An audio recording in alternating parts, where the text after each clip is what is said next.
संतांना प्रश्न पडला, किती वेळा जन्म यावे, किती व्हावे फजित, म्हणून जीव भ्याला. संतांना भ्याला, संतांचा जीव काय झाला? भ्याला. आणि म्हणून कुठे गेला तो?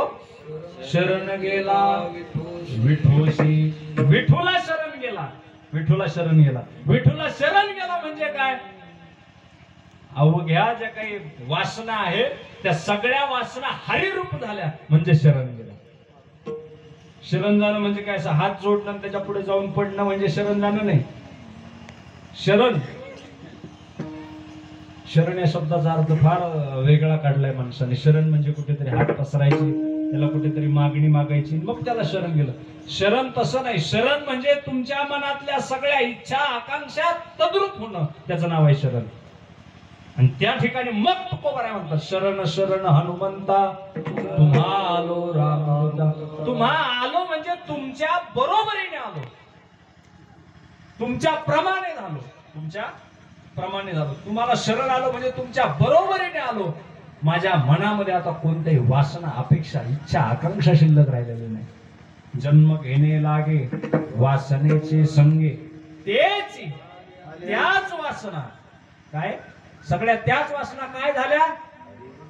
हरिरूप झाल्या वासना. म्हणून पुन्हा संतांना जन्म नाही. विडाला विडाला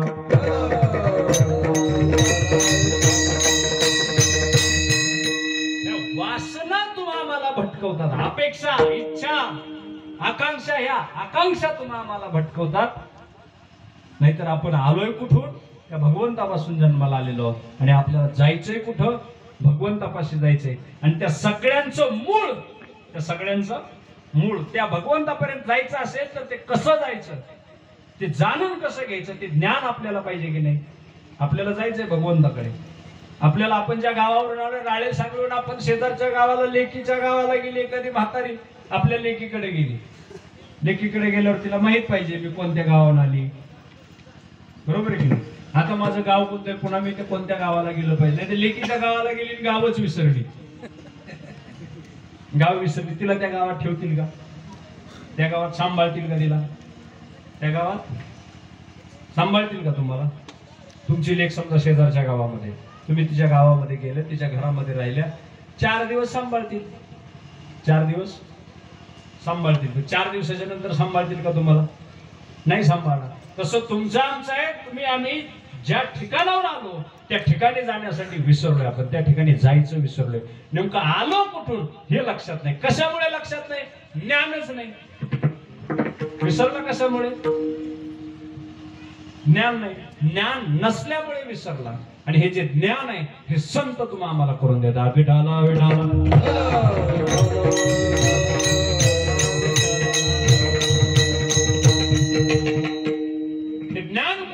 आम्हाला हे ज्ञान ज्ञानोबरांनी दिलं, हे ज्ञान तुकोबरांनी दिलं, हे ज्ञान आपल्याला संत भगवान बाबांनी दिलं, हे ज्ञान आपल्याला वामन भाऊ महाराजांनी दिलं, हे स्वामी जनार्दन स्वामींनी आपल्याला ज्ञान दिलं. संतांनी काय दिलं आपल्याला? संत या जगामध्ये कोणाला काही देत नाहीत बरं का. तुमच्या आमच्या मनात असा एक मोठा भ्रम आहे. संसारिक माणसाच्या, प्रत्येक संसारिक माणसाच्या मनात एक भ्रम आहे. एखाद्या संताकडे गेलं, त्याच्या पायावर जर नतमस्तक झालं तर कुठेतरी संसार सुखाचा होईल, असा प्रत्येक संसारिक माणसाचा गोड गैरसमज आहे, भ्रम आहे. परंतु या जगातला असा एकही संत नाही त्याच्या तुम्ही चरणावरती मस्तक ठेवाल आणि त्याच्या चरणावरती मस्तक ठेवल्यानंतर त्याचं दर्शन झाल्यानंतर तुमच्या संसारातलं दुःख नाहीसं होईल, तुमचा संसार सुखाचा होईल. असा या जगात एकही संत नाही. तुम्ही म्हणाल कसं काय? संतांचं दर्शन घेतलं संसार सुखाचा झाला नाही, संत आहे का तो? असा प्रश्न विचारायला बसलीत माणसं. कारण की त्यांना चुकीची सवय लागली ना. सवय कशी लागली माणसाला? आम्ही एखाद्या संताकडे गेलो, त्याचं दर्शन झालं की आमचा संसार सुखाचा झाला पाहिजे, आमच्या जीवनामध्ये सुख आलं पाहिजे. अहो, ज्या संताचा आयुष्यात संसार झाला नाही त्याच्या दर्शनाने तुमचा काय संसार सुखाचा होणार? तुकोबारांचा संसार झाला का? तुकोबारांच्या संसाराकडे पहा ना तुम्ही. तुकोबारांच्या टोपल्यामध्ये भाकरी नाही. तुकोबारांच्या टोपल्यामध्ये काय नाही? भाकरी नाही. घरात भाकरी, 4 घरावरती भीक मागायची आणि पोटाची खळगी भरायची, पोटाची भूक शांत करायची. ज्या ज्ञानोबारांना 4 घर भीक मागितल्यानंतर भीक मिळालं नाही, ज्या ज्ञानोबरांच्या आई वडिलांना आत्महत्या करावी लागली, एवढे दुःख संसाराचे एवढे चटके ज्या ज्ञानोबरांना बसले, त्या ज्ञानोबरांच्या समाधीचं दर्शन घेतल्यानंतर संसारातलं सुख कसं काय मिळेल? काय पागल झाले का काय माणसं? काही कळायला मार्गच नाही. विठाला विठाला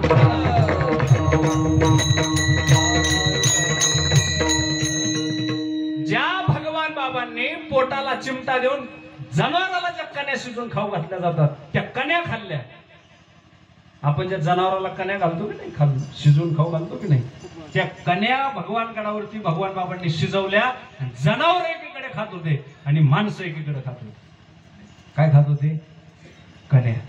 ज्यांच्या पोटाला खायला मिळालं नाही, त्या भगवान बाबांचं दर्शन घेऊन, त्या समाधीचं दर्शन घेऊन तुमचा संसार सुखाचा कसं काय होईल?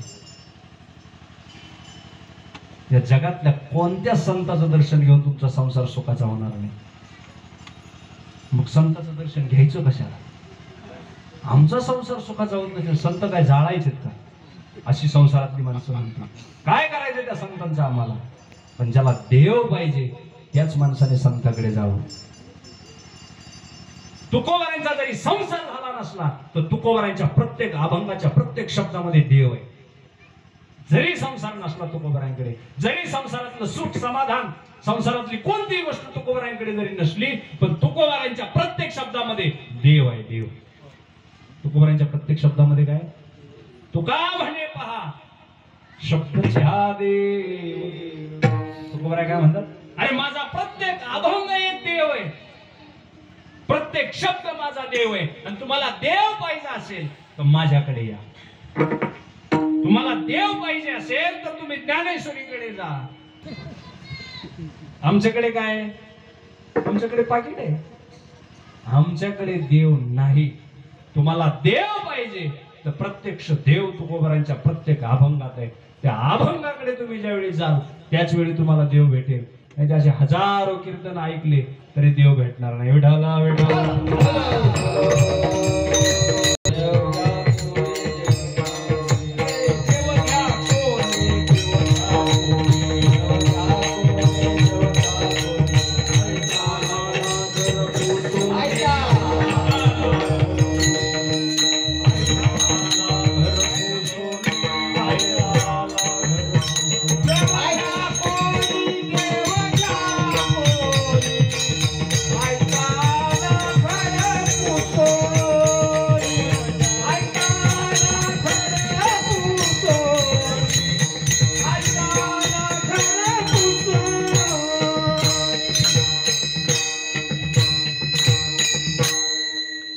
संत तुमच्या आमच्या दारावरती आले.